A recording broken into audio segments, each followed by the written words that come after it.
India is at war. आज जब आप ये वीडियो देख रहे हो तो भारत के 28 राज्यों में से कम 15 राज्यों में जंग जारी है।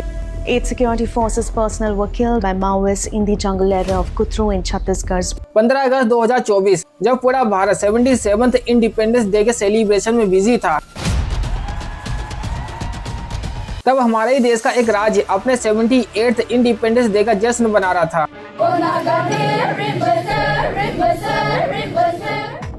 आप बिलीव नहीं करोगे, लेकिन इस स्टेट के पास अपनी खुद की एक पार्लियामेंट है, होम मिनिस्ट्री, फाइनेंस और यहाँ तक कि इनकी खुद की एक्सटर्नल अफेयर मिनिस्ट्री तक है। इस उग्रवादी संगठन के प्रभाव वाले इलाके में अलग से एक विदेश मंत्रालय, अलग गृह मंत्रालय और अलग वित्त मंत्रालय है। ऐसा लगता है जैसे हमारे ही देश के अंदर एक दूसरी सरकार चल रही है। और तो और इनका खुद का एक प्राइम मिनिस्टर थुंगा लिंग, जो हमारे पीएम की तरह अलग अलग देशों से मिलने जाते हैं। मतलब ये लिटरली इंडिया के ही अंदर अपना खुद का एक अलग देश बना के उसे चला भी रहे हैं। मैप पे ये हाईलाइटेड एरिया दिखाई दे रहा है, इसे इंडिया का रेड कॉरिडोर कहा जाता है, क्योंकि इन 9 राज्यों के कई इलाकों में आज तक इंडियन गवर्नमेंट नहीं बल्कि विश्व का 14 सबसे खतरनाक आतंकवादी संगठन राज करता है, इंडियन नक्सल।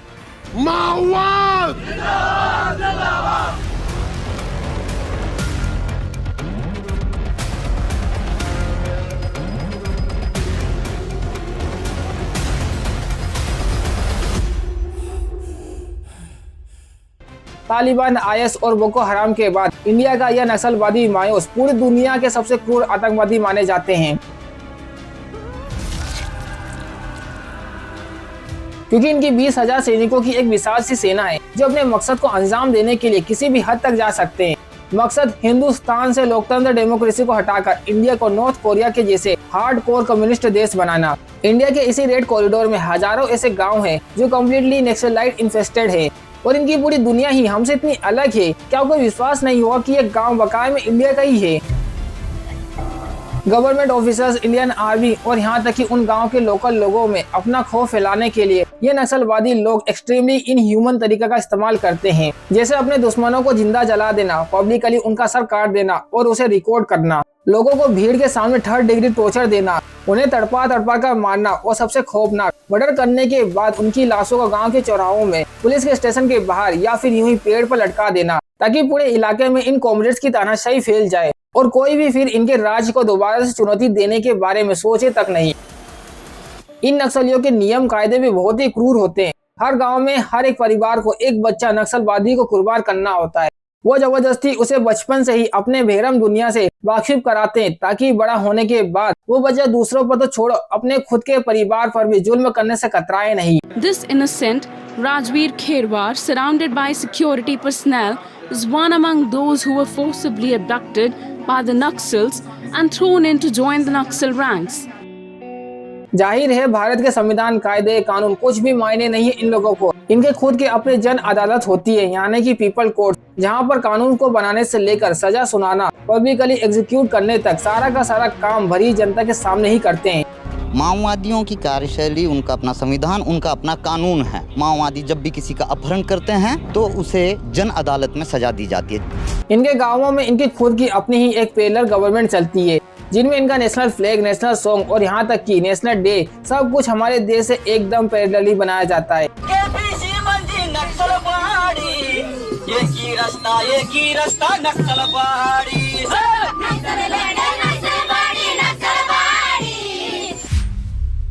इनफैक्ट हर साल 15 अगस्त और 26 जनवरी को तो इन नक्सल इलाकों में ब्लैक डे यानी कि शोक दिवस बनाया जाता है। इसके अलावा अगर आप इन नक्सलवादी गांव के हालात को देखोगे ना, तो आज भी यहाँ पर कुछ ऐसे काम चलाओ पुल और रोपेज हैं जो गांव के लोकल्स नहीं बनाए, बजाय यहाँ अपने इलाके में एक भी इंफ्रास्ट्रक्चर प्रोजेक्ट बनने ही नहीं देते हैं।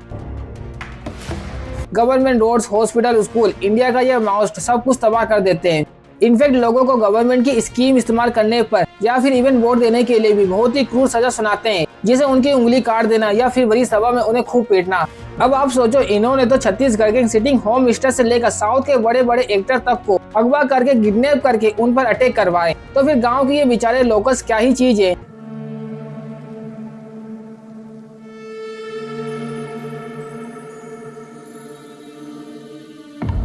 इसके अलावा नक्सल्स अपने इलाकों में अपनी खुद की एक अलग इकोनॉमी भी चलाते हैं। इन्होंने बाकायदा टैक्स स्लैब बना के रखा हुआ है, जिसमें लोगों को गाड़ी या बाइक से लेकर घर खरीदना हुआ या फिर अपना कोई भी बिजनेस करना हुआ, सबके लिए इन मायोस को टैक्स देना पड़ता है। जिस वजह से ऑफिशियल रिकॉर्ड के हिसाब से इनकी एनुअल इनकम करीब 100 करोड़ तक पहुंच जाती है।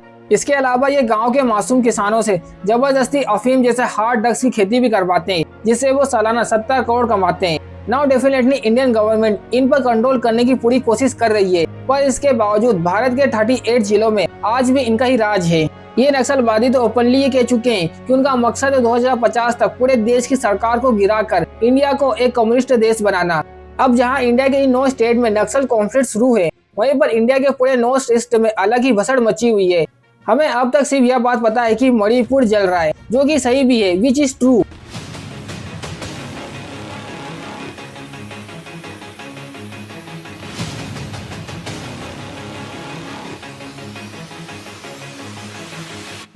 लेकिन मणिपुर के अलावा भी नॉर्थ ईस्ट में एक ऐसा स्टेट है जो इंडिया में होगा भी अपने आप को इंडिया से आजाद बताता है।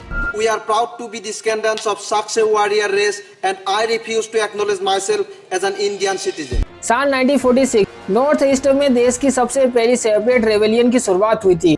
कश्मीर से नहीं बल्कि नागालैंड से एजेड फिजो नाम के एक नागा लीडर थे, जिन्होंने ब्रिटिशर्स के सामने नागालैंड को इंडिया से अलग एक सेपरेट देश बनाने की मांग रखी थी, लेकिन जाहिर है उनकी मांग कबूल नहीं हुई और इसीलिए फिर फिजो ने national socialist council of Nagaland NSCN नाम की एक आतंकवादी संगठन को जन्म दिया, जिसका आज तक सिर्फ एक ही मकसद है, अरुणाचल प्रदेश, मणिपुर, असम और पूरे नागालैंड से इन हिस्सों को अलग करके एक नया देश बनाना, called greater Nagaland. And guess what, और ये हमारे देश से एक डिस्ट्रिक्ट को आजाद भी कर चुके हैं, हेब्रोन। जैसे मैंने आपको वीडियो की शुरुआत में बताया था, यह जिला इंडिया के अंदर एक फुली फंक्शनल ऑटोनॉमी कंट्री है, जिसका ऑफिशियल स्लोगन है Nagaland for Christ.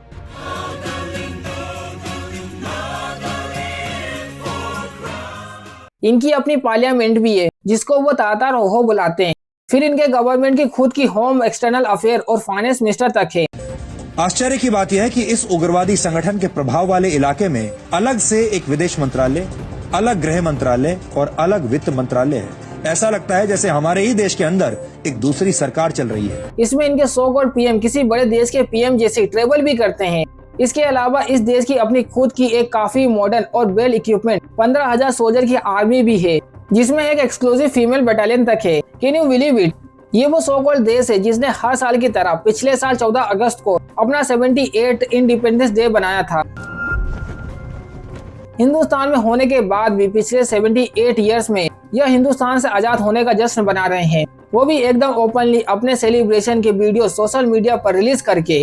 They don't even care कि इसका रिजल्ट क्या होगा। इनफैक्ट बाकी रिवेल की तरह ये लोग इंडियन आर्मी से डर के भागते भी नहीं है। उल्टा अगर इंडियन आर्मी उनके द्वारा कंट्रोल इलाकों में घुसने की कोशिश करे तो ये लोग उन पर भी हमला कर देते हैं। एंड सरप्राइजिंगली हमारी इंडियन आर्मी भी उनसे शांति से बात करती है। ओके देखो कितना अच्छा लग रहा है, सिंपली बात हो रहा है। ऐसा बात करने से कितना अच्छा होना था। फिंगर दिखा दिखा के मेजर साहब को बोल रहा है, वो हाई कमांड का अथॉरिटी से बोल रहा है हम लोग। ओके, फिर अब नागालैंड के दक्षिण की और मणिपुर की क्या स्थिति है? ये तो हम सब जानते हैं कि पिछले 2 सालों से मणिपुर में कुकीज और मेथिस के बीच में एक इंटेंस वॉर चालू है, जिसका आज तक कोई सॉल्यूशन निकल कर नहीं आ पाया है। लेकिन जो बात आप शायद नहीं जानते होंगे वो यह है कि आज मणिपुर में हमारी भारतीय सेना 10 अलग अलग रेबेल ग्रुप के करीब 55,000 मिलिटेंट के साथ एक साथ लड़ रही है। लेकिन इंटरेस्टिंग बात यह है कि इन 10 ग्रुप में से कोई भी यूनाइटेड नहीं है। 10 के 10 अलग लड़ रहे हैं। इनका मकसद तो एक ही है, उनका खुद का एक अलग देश बनाना। लेकिन इन सब का देश भी दिखता एक दूसरे से बहुत ही अलग है। मतलब यार जरा सोच के देखो, गलती से इन्होंने मणिपुर को अलग कर भी लिया तो ये लोग एक स्टेट के कितने टुकड़े करेंगे। And yes let me also strange कि ये सारे के सारे रिवेल प्रोफेशनल ट्रेन कमांडो हैं, जिनके पास latest rocket launcher, machine gun और स्नाइपर राइफल जैसे बहुत सारे मॉडर्न हथियार हैं। इनफैक्ट इन्होंने तो स्टारलिंक जैसे एडवांस कम्युनिकेशन टेक्नोलॉजी तक हासिल कर ली है, जो अभी तक भारत में ऑफिशियली रिलीज भी नहीं हुई है। इसके पीछे जाहिर सी बात है, रीजन यही है कि हम सब जानते हैं कि इन रिवेल ग्रुप को फॉरेन से हैवी फंडिंग आती है। बट मणिपुर के अलावा असम का भी सेम ही हाल है। वहाँ पर गवर्नमेंट रिपोर्ट के हिसाब से मेजरली 3 रिबेल ग्रुप ने इंसर्जेंसी फैला रखी है, जिसका मकसद असम को इंडिया से अलग करके एक नया देश बनाना है। रही बात अरुणाचल प्रदेश की, तो वहाँ पर फिलहाल कोई भी मेजर सेपरेटेड मूवमेंट नहीं है। लेकिन ये स्टेट नागालैंड यानी कि नागास के फैलाए गए इंसर्जेंसी का शिकार होता रहता है।